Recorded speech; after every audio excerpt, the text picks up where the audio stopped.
Hi, and welcome to the Red Tunic Podcast, a podcast where I look to rediscover what makes gaming great and enjoyable by having positive conversations with those involved in the industry. Today I'm joined by Miguel Sternberg from Spooky Squid Games, makers of such games as They Bleed Pixels, a brutally challenging platform with an Eldritch touch, and Russian Subway Dogs, a score attack game where you play as a stray dog, scaring passengers on the Moscow metro to get their food, all while avoiding other animals and building your combo up. Miguel, thanks for joining me today. How are you doing? Pretty good. Thanks for having me. Oh no, thank you for joining me. So, what?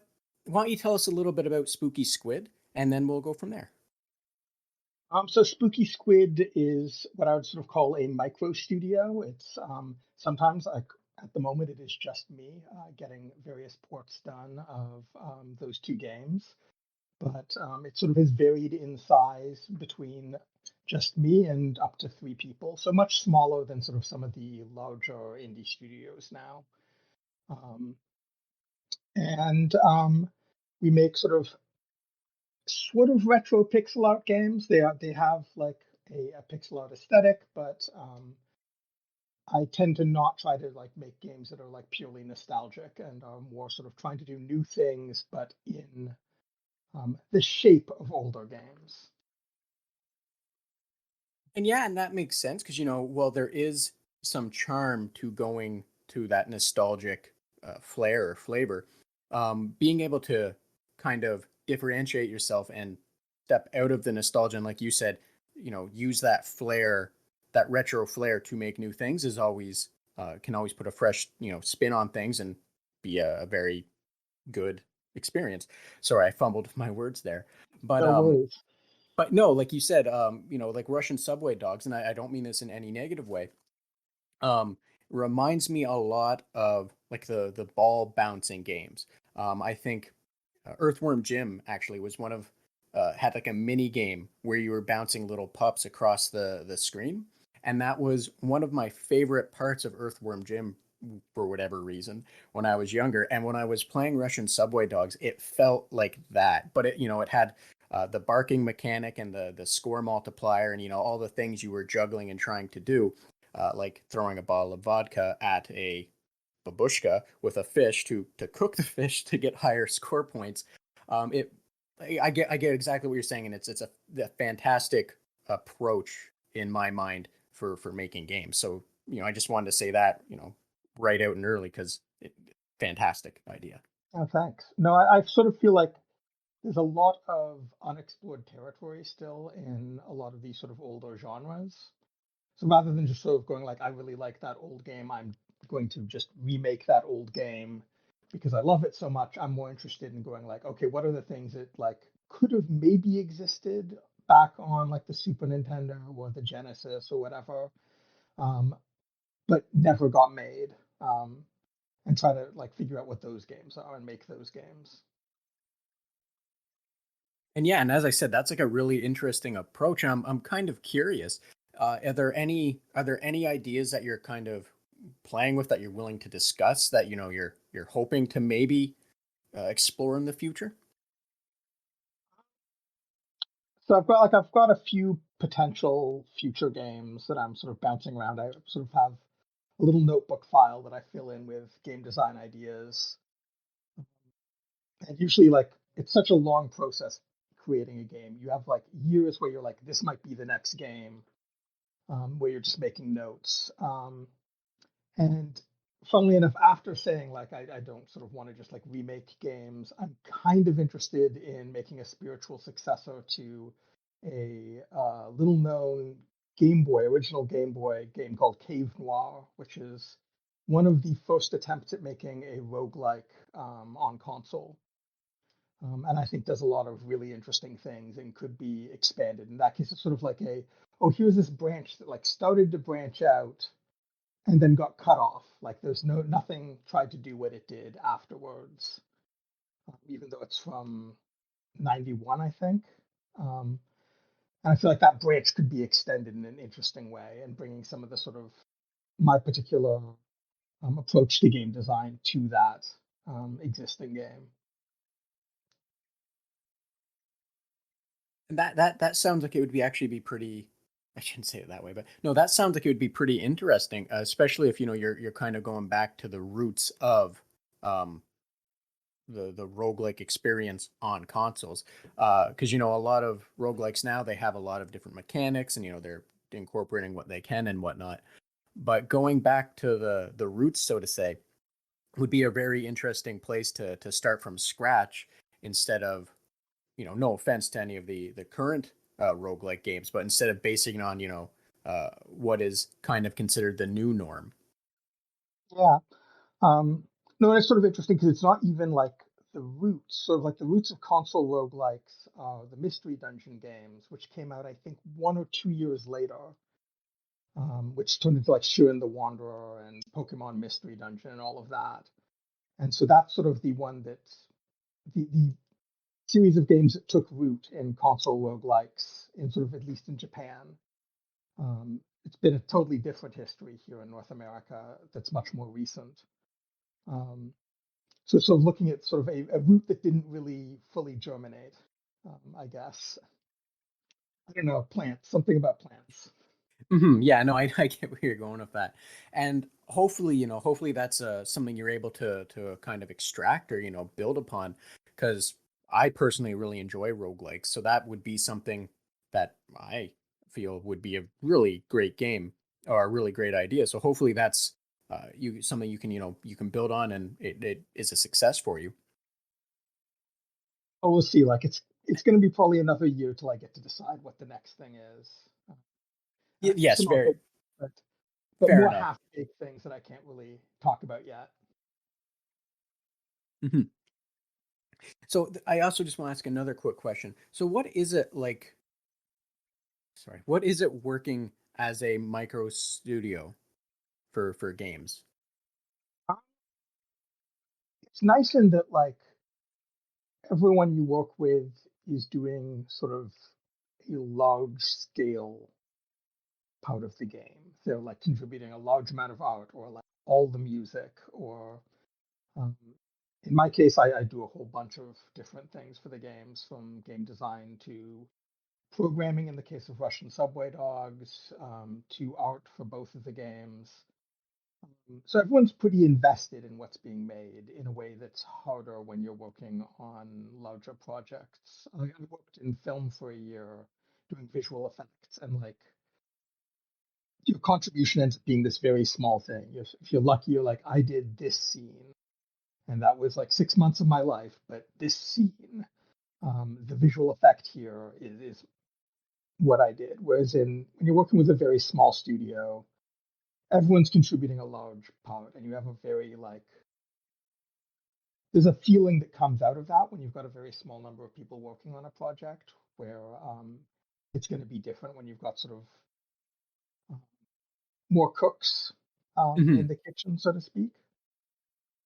Like you can't make as large games, but you can sort of really um, have a sort of sense of focus and a voice, I think, to smaller games made by individuals or by micro studios that you can't get as easily in larger ones. Hmm.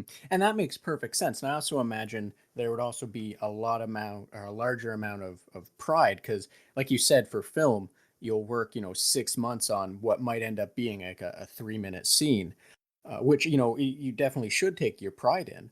But when you work on a game where it's you've done a large portion of it, and it's out in the wild and it's existing and people are enjoying it, I imagine that instills a much larger amount of pride in you for something like that, right?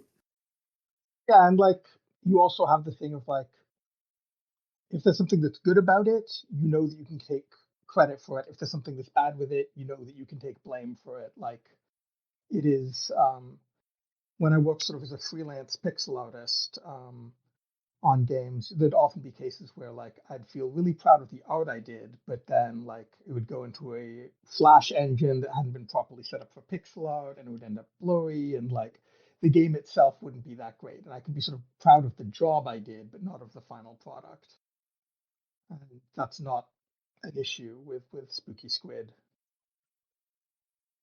And that, yeah, what you said there, that makes perfect sense.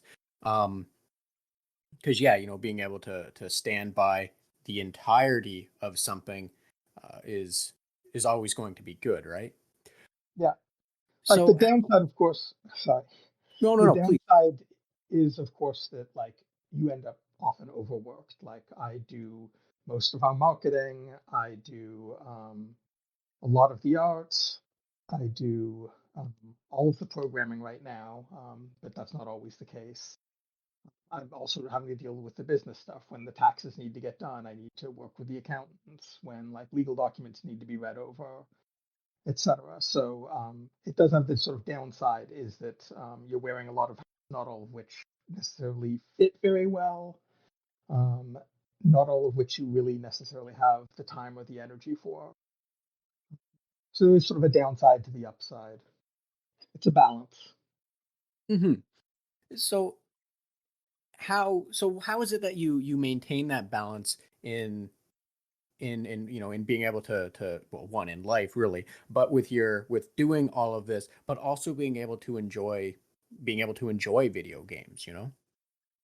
Um, Poorly, uh, not super well.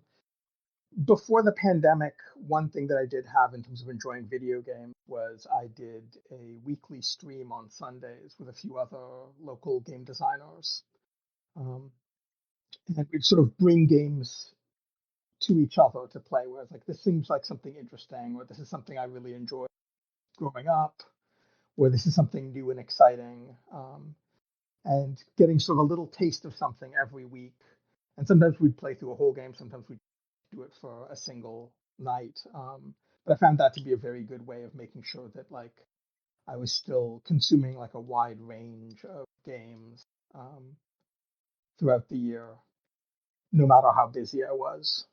Hmm.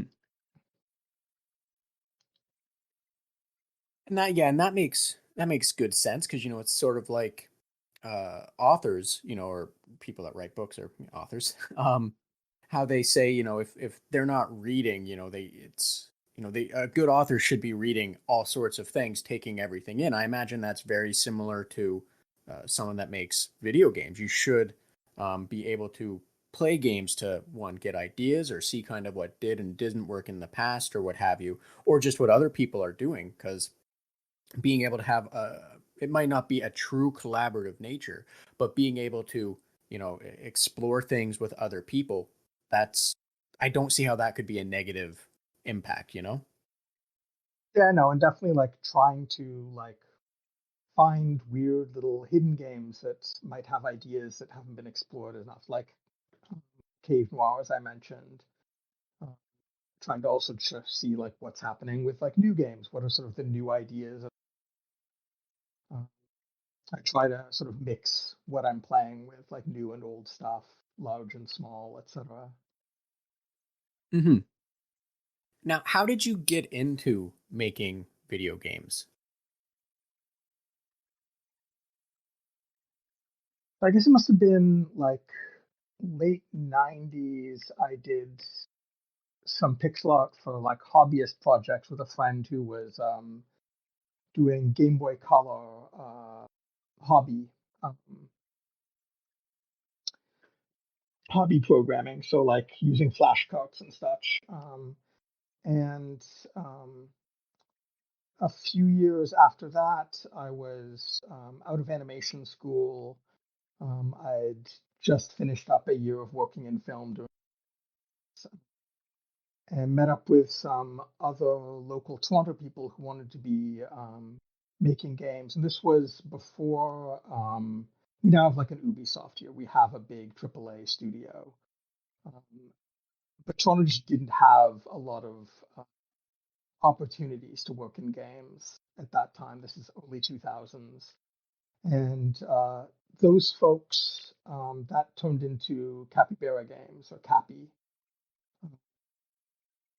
And sort of from there, I left because with all sort of studios, when they start out, there is a long period where no money is being made.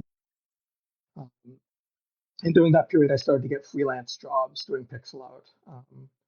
So I left, became sort of a freelance pixel artist, and that was sort of my entry into game making.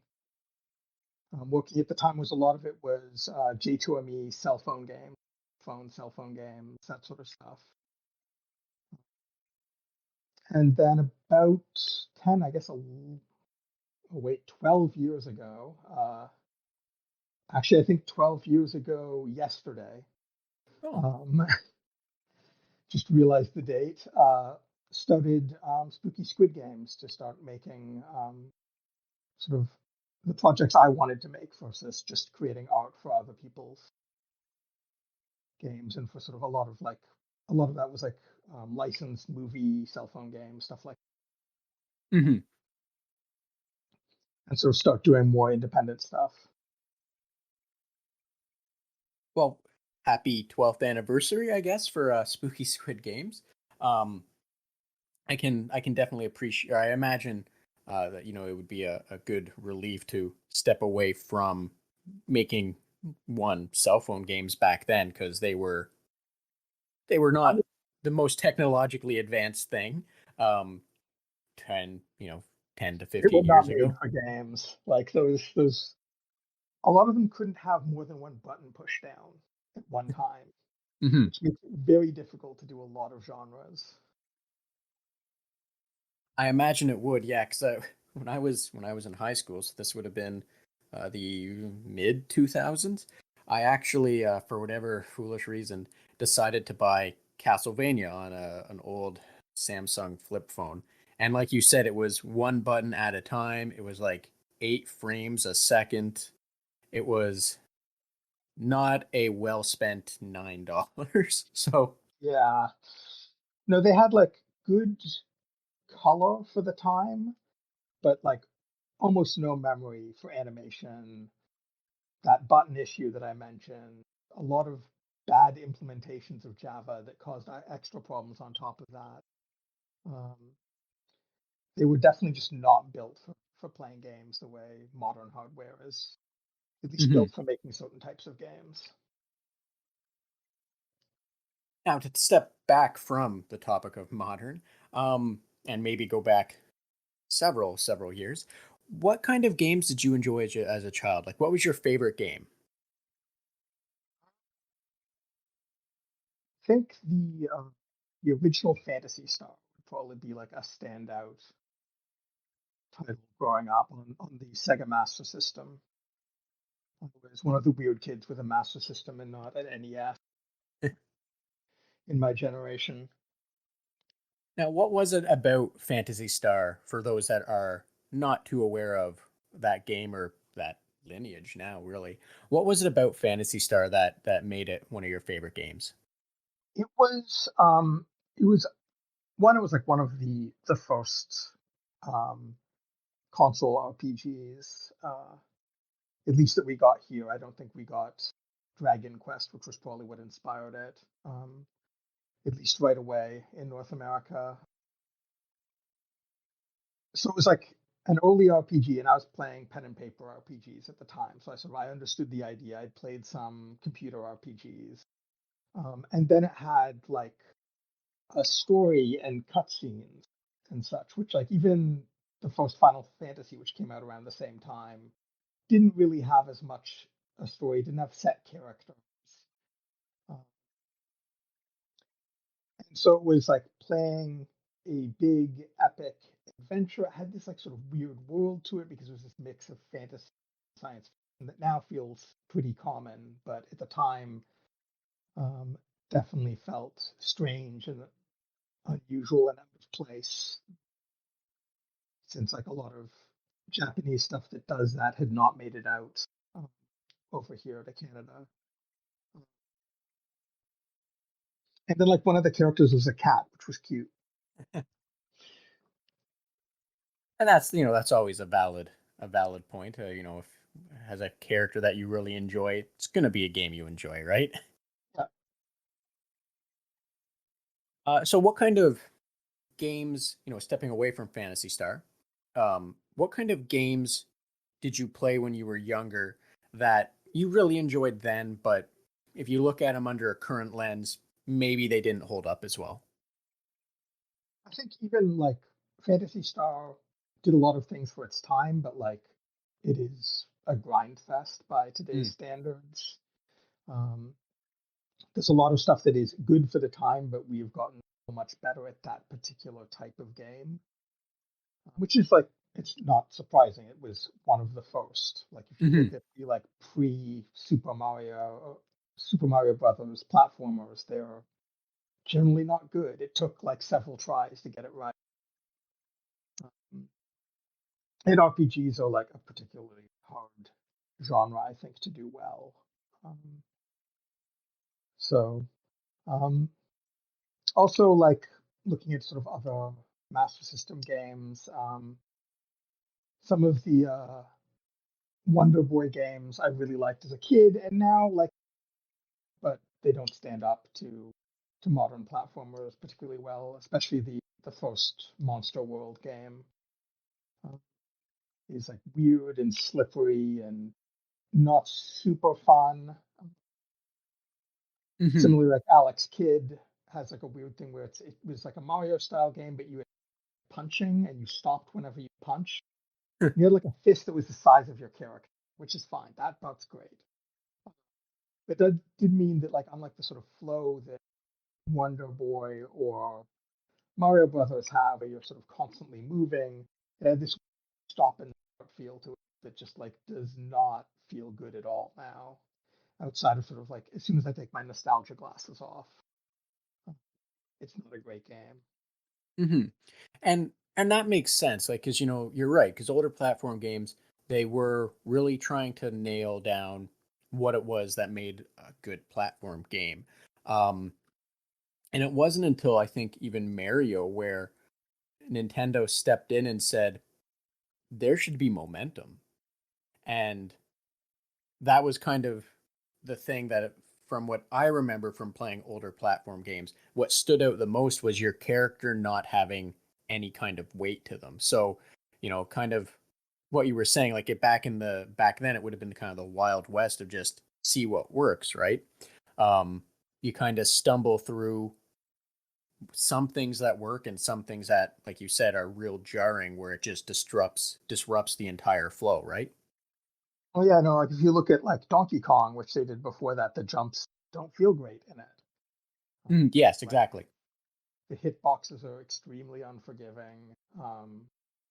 It took time, and sort of like one thing that's interesting to see with more stuff being done in that genre now, hiatus, is how we are continuing to get better at these old genres and figuring out ways to talk about the design also, like the concept of game feel didn't really start being discussed amongst designers until the 2000s.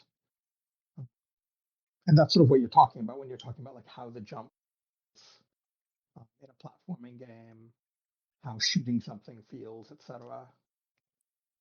Yeah, exactly, exactly, and you're right, because that is weirdly something that I don't even think I, as a consumer, thought much on, or even was able to properly verbalize on until probably well into the 2000s. It just wasn't a thing that was thought Like of.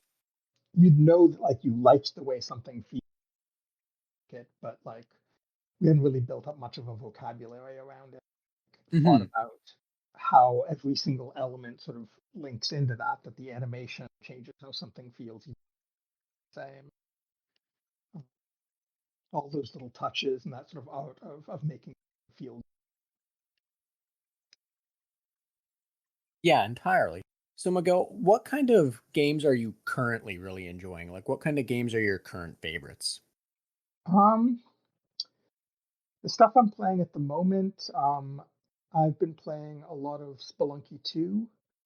I play sort of regularly every weekend with the same group of people playing co-op, of which I am the worst player by far. I'm not super good at Spelunky, and I've really been enjoying how well it plays as a co-op game. There's a lot of sort of interesting things that don't happen when you play it single player that sort of emerges sort of like new types of strategies. It also like it tones down the punishing difficulty just a little bit. while still remaining really interesting. Hmm. Now, a question just to follow up on that one. Did you play any of the earlier Spelunkies, whether it be the original Spelunky or the, I'm going to call it the tech demo Spelunky, I guess?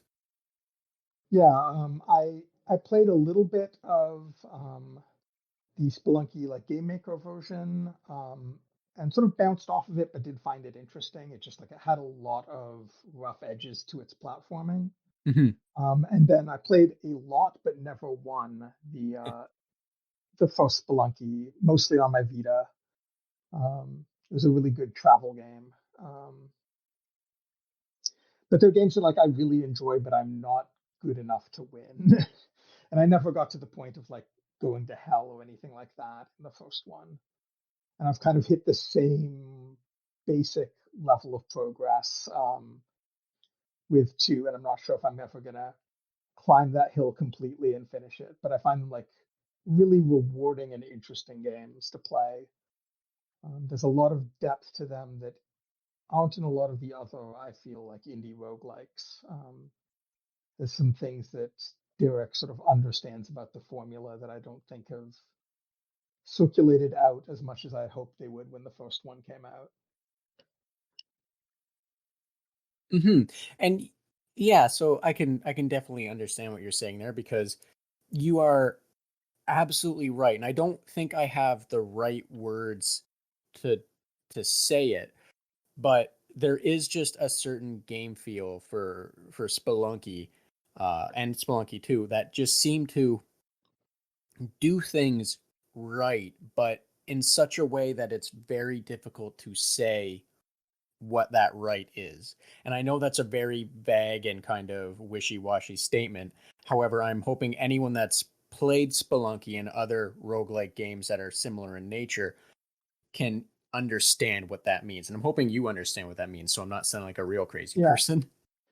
I think like a lot of it is that it pays attention to sort of systemic interactions a lot more than um, a lot of, I think, the modern roguelike approach has been about character builds, and character builds isn't really a major part of Spelunky. It's much more about like, what do I have in my immediate surrounding? What is the situation I'm dealing with? Given all of the weird ways everything can interact, how can I get past this? Um, Yes, and so there's I sort of like think a sense of improvisation to the play that I really like. mhm.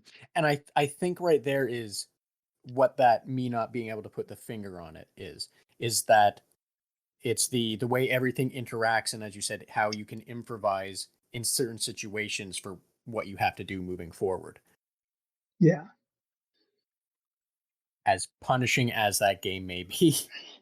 yeah. No, something I'm very curious about is there a way to make an easier version of that type of game while still keeping that element? I think that's a hard problem no one has quite managed to solve. Yes, that would be a very fine line to walk, right? Yeah, no, like you have to have enough interesting things to learn without at the same time being punished too hard for those interesting things. Right, because it's kind of like rewarding you. You know, you have to have a good amount of risk versus reward to continue on. And that is a statement for any game, I think, really. But especially in roguelikes, if you are not giving enough of a reward, then and then instead of it then tipping to a fun experience, it tips to a punishing experience, you know? Yeah, no, and it can be the other way as well. If you've got a bunch of mechanics, but um, there's no punishment for not understanding them, um, those mechanics aren't sort of meaningful for a game that is about mastery, the way that Spelunky and other roguelikes tend to be about mastery. Hmm. So as much as I'd love to keep talking about Spelunky, the problem being is it's not your games, so I kind of want to step away from that. Yeah, Uh, so what, talking about popular games, or games that are kind of niche popular, I don't really know on the grand scale for Spelunky, but what kind of popular games that, a lot of people told you are great, you'll love it, that just didn't click for you for whatever reason? Um, I'd say like these are older popular games, but both Super Metroid and Castlevania Symphony of the Night, two things that are sort of like the cornerstone of the Metroidvania genre. I enjoy that genre, but I really bounced hard off of both of those games. Um, After like for years hearing that they were sort of like classics and brilliant. But we played them sort of on that stream that I mentioned, which may be part of why I bounced off of them. I wasn't playing them sort of solo on my own time. But both of them, I hate the way movement feels in Super Metroid. I hate the way not everything, how a lot of things look in Symphony of the Night. Um, so those are sort of two classic, much lauded games that I just did not enjoy at all. And that's completely understandable. Like you said, there's certain things in them that are going to kind of rush you the wrong way. When you mentioned the movement for Super Metroid, um, the moment you said Super Metroid, the thing that came to mind was actually the wall jump, like the turning. Um, so I I think I imagine, or I think maybe a lot of people might feel that way for certain older games. That there's always just one thing that when you say it, if they Yeah, were kind of not enjoying it, that they're immediately going to go to, right? But at the same time, that just means when you play a newer, Metroidvania, you're gonna if it has solved those things, you're just gonna enjoy them more. I would imagine, yeah.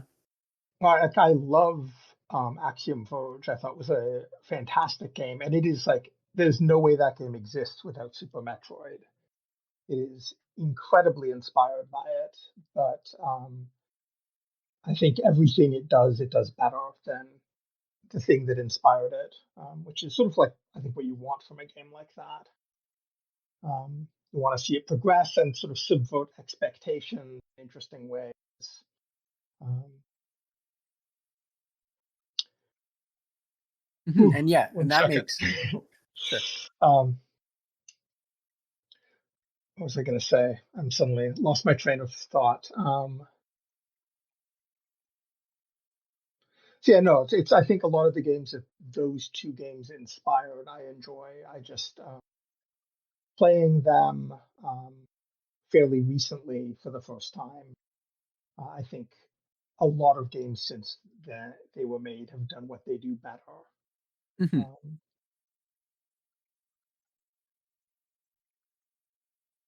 So we kind of touched on a bit of this with Fantasy Star, and I'm wondering if that still holds true today. But what makes gaming enjoyable to you now? um, I think, uh, hmm,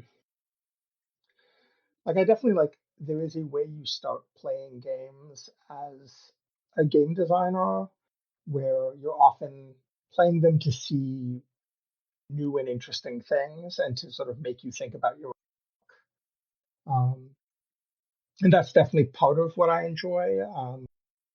Pre pandemic was also a really great way to socialize with friends. I love local multiplayer games. Hmm. So I would often have folks over and we'd break out Towerfall, Hog, and a bunch of the other sort of newer local multiplayer games and play those. And so that's the feeling of playing together with people in person is something I really enjoy in games. And yeah, I think I feel a lot of people can relate to that because arguably a game that's you get to experience with people there and kind of feed off of their direct energy and also share your direct energy with them. It just sort of creates, or it can create this really um exciting, I don't know if that's right, but an exciting mood that everyone's just going to be far more into the experience, and willing to watch things unfold. For an example, like Towerfall, you can, You get to see what everyone's doing and how they're also thinking about what they're going to be doing, as opposed to just seeing it if you were playing online together, you know? Yeah, and like there's an immediacy that I've played probably more online games than I have in my life the last year, and I enjoy it. And there's definitely certain things like it is nice for everyone to have their own screen and such, but like the delay of what each of you is seeing on screen compared to when it plays out on your screen, the delay in talking, the fact that you're not seeing people's like facial expressions and all of that is sort of it's not nearly as immediate. It feels very mediated in comparison. Hmm. And yeah, like that's something I think I've similar feelings have been shared when asking other people.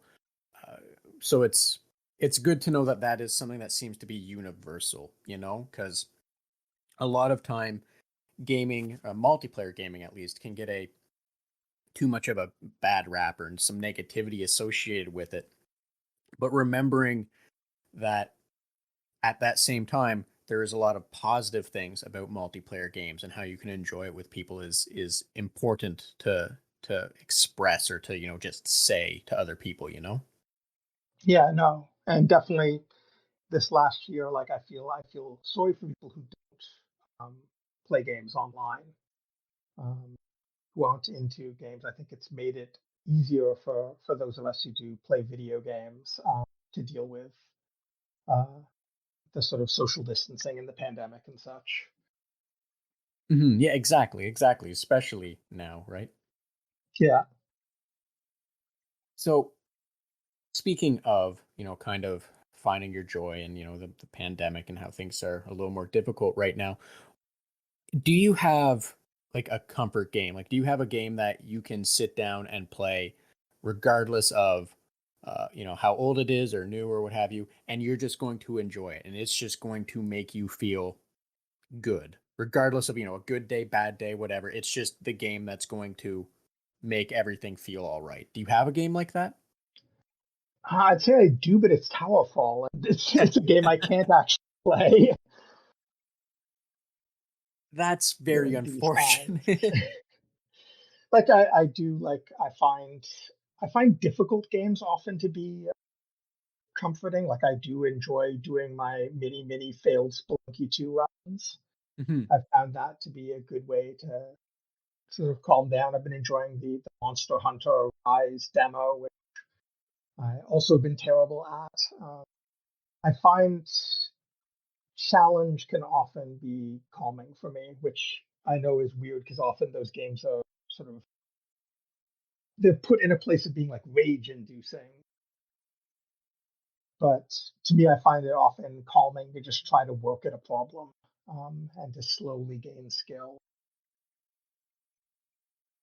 And yeah, and that makes a lot of sense because you know, being able to focus on an immediate problem and how to move past it or just processing it can kind of help everything else fade away, right?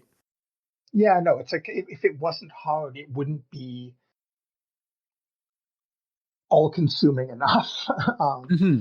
Like if it was just a matter of grinding, I'm not really thinking, and I don't really need to think about the game in that situation, and so it's not doing what I want it to do to sort of bring me to that place where like almost like a meditation on the difficulty and on the task at hand.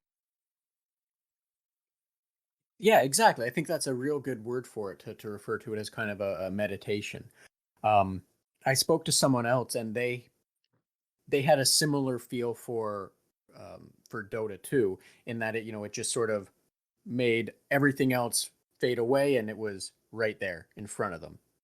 I don't know if meditative is the word that they would as well use, but I'm going to choose to kind of, I don't want to say put words in their mouth, but kind of co-op that it can be a meditative experience or a similar thing, you know?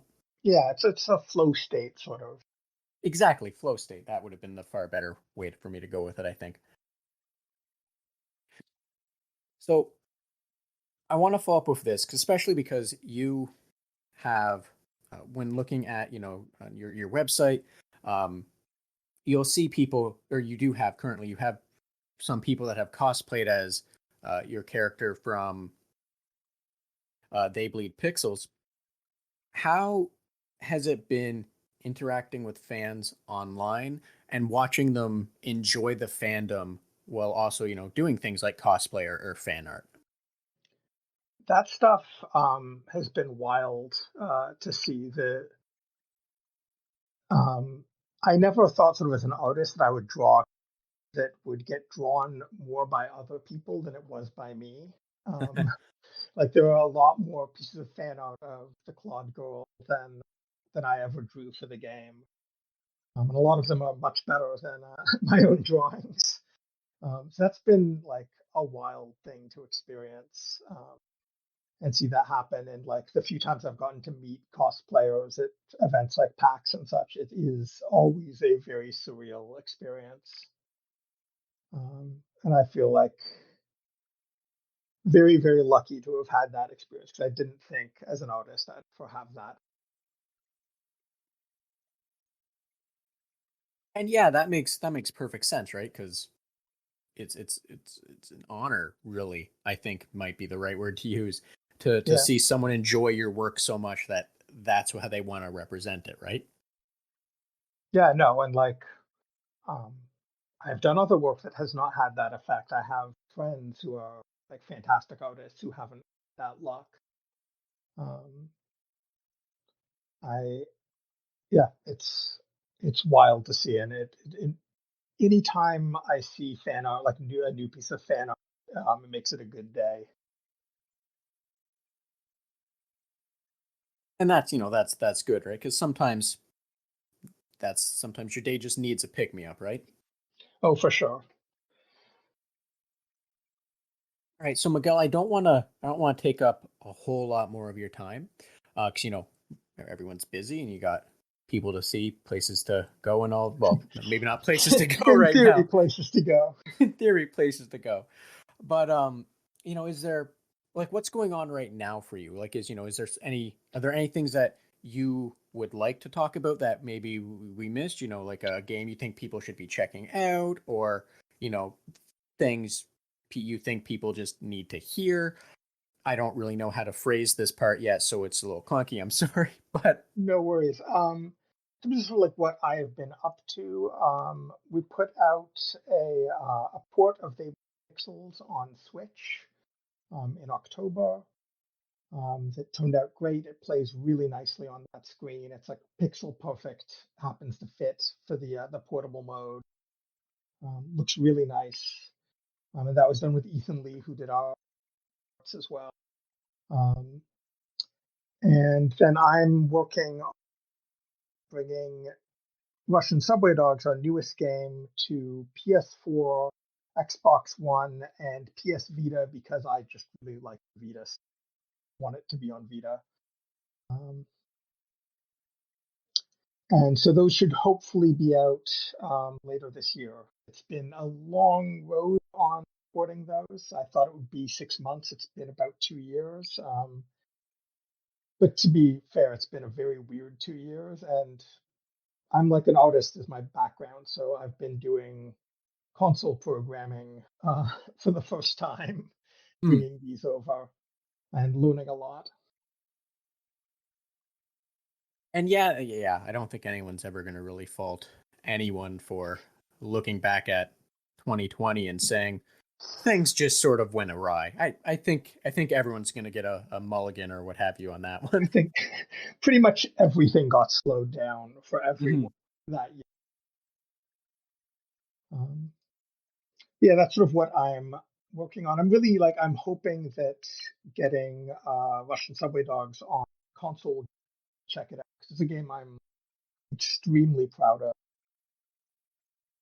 I don't think there's anything that plays quite like it. I think it's much deeper than a typical arcade game is because of sort of the influences from outside to it. Um, and I've seen people discover it and be surprised by how much there is there.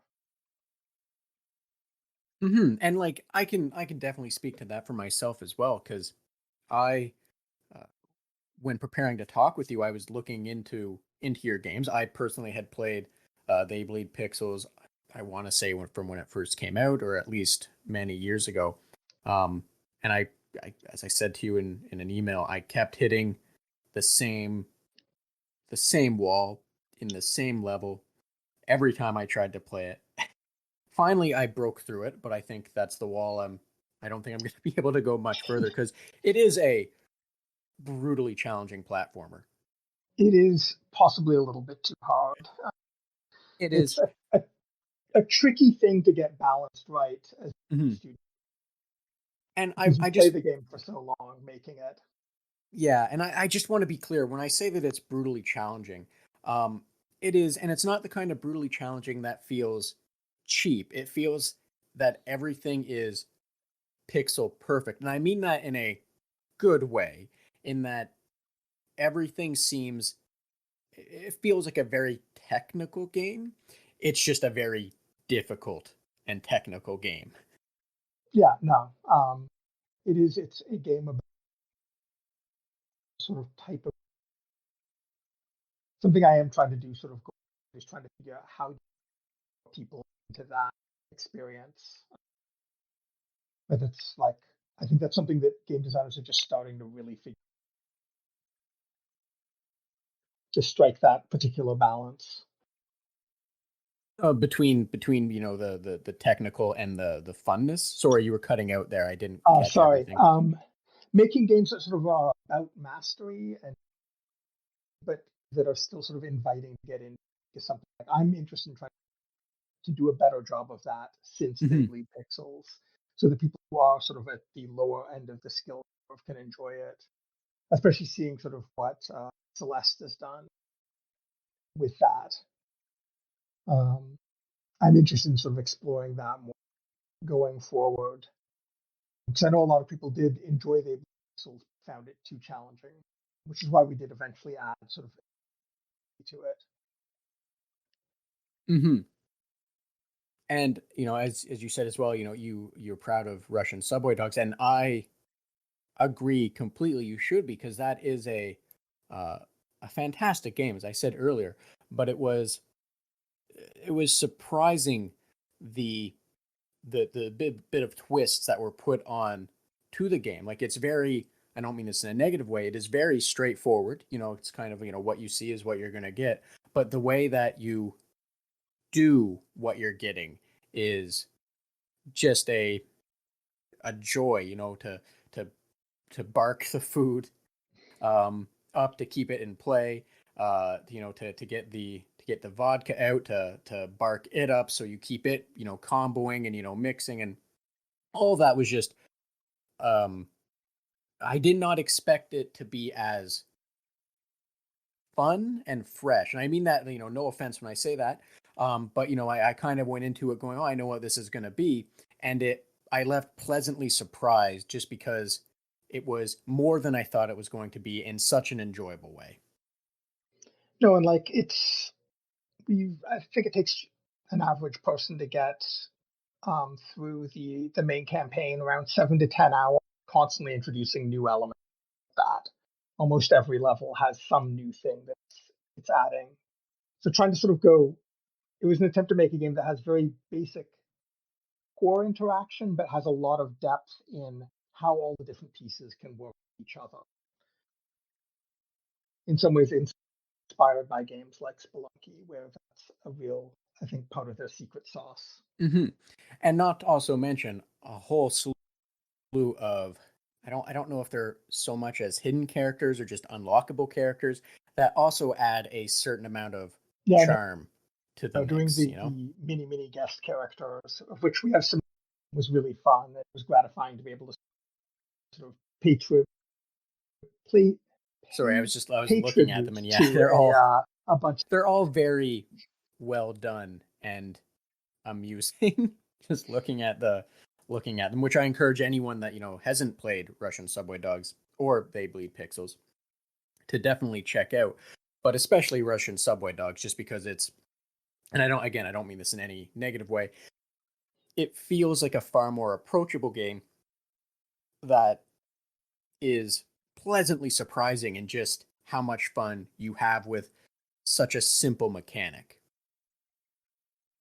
Yeah, no, like as I said, one of the things coming off of They Bleed Pixels was like, how do I make games about mass?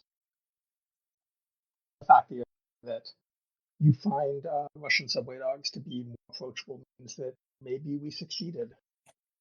I would say you definitely succeeded. Because I've the few people I have spoken to about Russian subway dogs, they are nothing but positive things to say about it. And what they say more or less mirrors the exact kind of energy and attitude that I walked away from it with as well. So I would say you definitely succeeded, based on my small sample. You know. Good to hear. No, what was you had another question? So one was what was I up to, and if there was anything that I thought people should check out. Yeah. If there was like so that if there was a game that you feel that people should look out by, feel free to add that. Um, I was more or less just giving Yeah, a jumping point if you wanted to take it. I will give a shout out to a game called Unexplored, which is a action roguelike that I think does a bunch of really interesting things. It is sort of a top-down adaptation of a game called Rogue, which is a traditional roguelike, but it's real time. It has, I think, the best level generation I've in any sort of procedural game. It basically feels like you've been handed a new copy of Zelda every time you die, where it's created maps that of dungeons that sort of interlink between levels with puzzles, with sort of bosses that are you're warned about before you get to the floor where you find them. It feels like you're actually exploring spaces rather than just being sort of fed a bunch of preset bits and pieces that don't quite fit together. And that that sounds like a real interesting. I shouldn't. Sorry, interesting, the wrong word. That sounds like a good way to see it. Just because, yeah, because a lot of roguelike games, they kind of do feel just like pieces of things, and that wanderlust or that exploration doesn't always feel um fine tuned, if that makes sense. Yeah, no, like in the case of Unexplored, there are that I wrote, which I can't think of another like indie roguelike where I'm like, oh yeah, I remember that particular level. Hmm. But there are like not just memorable moments, but like memorable like layouts that I came across, and I like playing a good 60 or more hours of it. That one again. Um, it's a really really impressive piece of procedural generation. Well, yeah, so that sounds like an interesting game. So I'm definitely going to look into that one later myself, because I I'm always down to play a new roguelike game. I don't know how I got into them, but at some point I did, and I've kind of been at the point where I'm always willing to look at them and try them, and hearing good things from people always kind of pushes them up on my list. Yeah, no, they're an interesting form of game. I think there's a reason why they finally sort of broken out into the mainstream. Yeah, exactly. Well, Miguel, if you don't have anything else you'd like to, make people aware of, or anything else you'd like to share currently, I'll let you get back to your evening. Um, so yeah, so thank you so much for agreeing to be a guest and joining me on the podcast. Thanks for having me. It's fun. I'm happy to And hear that. if people want to find my game, it's www.spookysquid.com, and I am at SpookySquid on Twitter. Awesome, and I'm definitely going to put that in the episode description and everything else as well, so that way people have a easy way to find that as well. Okay. Sounds good. Awesome. So thanks again for joining me on the Red Tunic podcast, and a special thanks to Miguel Sternberg for making some time to have this conversation with me, as well as special thanks to Ronald Jenkins for the use of music from the title track Road Steep. Have a good evening.